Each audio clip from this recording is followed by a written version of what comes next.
The greatest bowler of them all, as many pundits might agree, a stern-faced titan with the ball, whose like we never more may see. So accomplished at his noble art, with fierce spin and deviations, he tore illustrious sides apart, laying bare their limitations.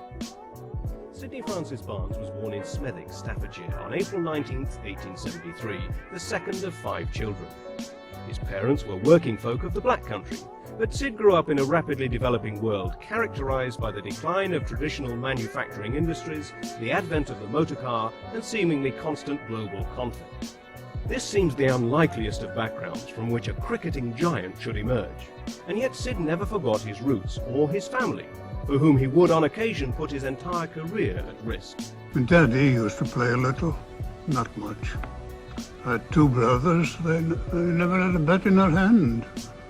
The only coaching that ever I had was a fellow, when I was about 16, told me how to hold the ball for an off break.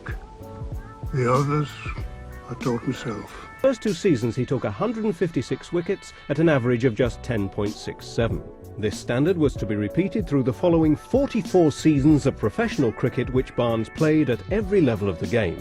Sidney Barnes was a cricketer who was an innovator. He was the first person to swing, seam and spin the ball, all at the same time at a pace which no other person ever tried, at a medium to fast. And Tiger Smith used to say he astounded people. His arm action was close to his head, which gave him every advantage a bowler can wish for.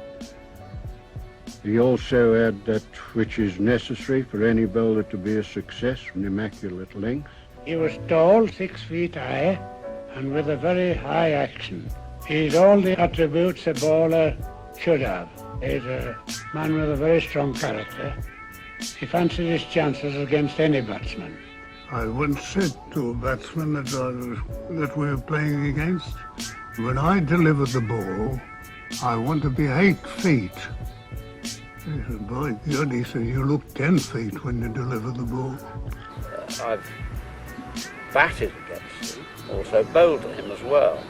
And he explained that he could bowl off spins and leg spins with precisely the same action. Sid said he got very big hands and he got very big long fingers, and he was able with his index and second finger to spin a ball from leg to off, and with the other 2 fingers he could spin the ball from the off to the leg. And he said the advantage of it is, as far as I'm concerned, that the batsman doesn't know what's coming. Well, he seemed to me to have it all, this leg break and the off break. It was fast, he was tall, and made the ball, get up to unpleasant heights. He was endlessly patient. I mean, for example, bowling this finger-spun leg break at quite a brisk pace and doing it for over after over, and then suddenly bowling the other one that came from off to leg and bowling somebody. Much to the surprise of the batsman, you can just imagine. And to bowl that ball, you've got to get direction and length. And I was always told straight balls never got wickets. So I always tried to do a little bit. The only time I was tired of bowling when I wasn't. I remember one match we were playing and Frank Woolley went to the captain. He said, for God's sake, put Barney on. He said, you're looking miserable, not bowling. Oh yeah, it was nothing for me to bowl 3 to 4 hours.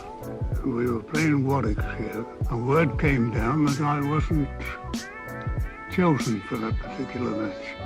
So, of course, up I went to the committee room. I said, what game are you playing now? Well, we don't think it's your wicket. It had been raining. Looked like being a sticky wicket. Well, that just shows how much you know about the game. Because it's the first time that I've ever heard that a man who can spin the ball can't bowl on a sticky wicket. But still, as it's all right with me. if you're going to rest me, you can rest me all the season if you like. That is, if you're going to pay me. But if you're not paying me, I finish with you now, straight away. But anyway, they didn't leave me out again. Barnes' pugnacious personality was fast becoming as feared as his bowling. Indeed, one of the most famous anecdotes about him concerns the 2-month-long journey aboard the SS Omra. Crossing the Bay of Biscay, a storm lashed the boat. Archie McLaren, the captain, and one of the few members of the party to have been out of the country before, let alone on board a ship, put his team's mind at rest with the immortal line, Don't worry. If we go down, at least that bugger Barnes will go down with us. Barnes took Australia by storm. As McLaren had predicted, his style of bowling was perfectly suited to the hard Australian wickets, giving him an extra zip off the pitch and allowing him to dominate the Australian batting. They just couldn't get over him. They didn't know what to do with him. They didn't know how to play him. Because suddenly the ball would swing in from the off stump to the middle, and then it would pitch and leave them, spinning them. Nobody could understand how he did it. In those first 2 test matches, he took 19 wickets, he took 5 wickets in an innings in his very first test match. He took 13 wickets at Melbourne in his second test match, which was an England record at that time. And then went to Adelaide and unfortunately had a knee injury which not only curtailed his tour there but also affected his first season in county cricket in 1902. Barnes returned triumphant even if England didn't. After his departure from the Adelaide field when his knee broke down under the stress of bowling so many overs, the team succumbed, losing the final 3 tests to slump to a convincing 4-1 series defeat. Barnes was recognised as one of the most dangerous and devastating bowlers in the world after just 2 full test matches, and the summer of 1902 seemed to be set fair for further Herculean feats of bowling wizardry. When I was bowling, I was captain. And that's a funny thing to say. McLaren said he was the easiest man that ever I had to captain. So I simply tossed him the ball. He placed the field as he liked and bowled as he liked. That was a compliment. He could draw the old age pension. There was this tall, upright man, bowling and still, though not at his old great pace, still from time to time making the ball snarl up off the pitch against the fingers, still bowling that old leg break and the off cutter, still bowling an immaculate length, still bowling a out. And I'm sure, like all great bowlers, he got a lot of wickets off of before it was a great case. By sheer snarl, the reputation got him wickets. Good luck to the batsmen are fool enough, weak enough to fall for that sort of thing. And I'm sure as he took his cap off and gave it to the umpire, his reputation was already chalking up a few wickets. His obsessively competitive nature stayed with him as he continued to decimate opposing batting lineups in the Lancashire Leagues. John Arlott recalls another story. 2 tail-end batsmen were nicking and edging him everywhere except where they were aiming, and he stumped off at the end of an over with the words, "They're not batting well enough to get out." Between 1924 and 1933, Barnes averaged over 106 wickets per season at an unbelievable average of 6.8 in league cricket. As he wound down his career with hometown club Smethwick, his average was still under 10 in taking 113 wickets over 2 seasons at the ripe old age of 63. His career record in the league reads 4,069 wickets at 6.08, and with Staffordshire a further 1,441 victims costing 8.15 apiece. Phenomenal bowling. I actually feel still today that his records and his impact on cricket in Staffordshire, the wider area of world cricket, is really still not really understood. With a further 530 first-class wickets to add to his record 189 test victims, Barnes' career record surely is second to none. There's no doubt either about his determination not to be outdone by rival batsmen, whatever the occasion. Well, truthfully speaking, I wasn't getting the nip out of the wickets at the finish that I used to do. But I'd always got a good length, which made them have to watch me. His illustrious career over, Barnes didn't rest on his laurels. He continued his coaching. although predictably it seems he had less than the right amount of patience to deal with young cricketing hopefuls. One of the greatest honours the cricketing establishment can bestow was accorded to Sydney Barnes in these later, more harmonious years. His portrait, donated by Staffordshire, was hung in the Long Room at Lord's. It rightfully hangs there still, keeping a watchful eye over the bowlers of today departing down the famous pavilion steps to do battle with the mortal enemy, the batsman. And eventually, of course, in '53, he had a testimonial match at Stafford, in which all the great players of that time went to play that. But he decided he was going to bowl the first over. So there he was, this tall man who could do anything with a cricket ball. And they invited all the photographers to come on, sitting men and stills men. And so he kept picking the ball up with Sydney Barnes and just going back and bowling.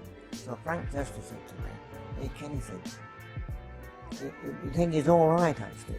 Have they all got what they want in the pictures?" So I said, "Yes, I'm sure they are, Frank." He said, "Because he just bowled a 13-ball over, and I think it's a bit much for a gentleman at his age." So that was the end of it, and the match started properly. 5,000 people at the Stafford Cricket Club.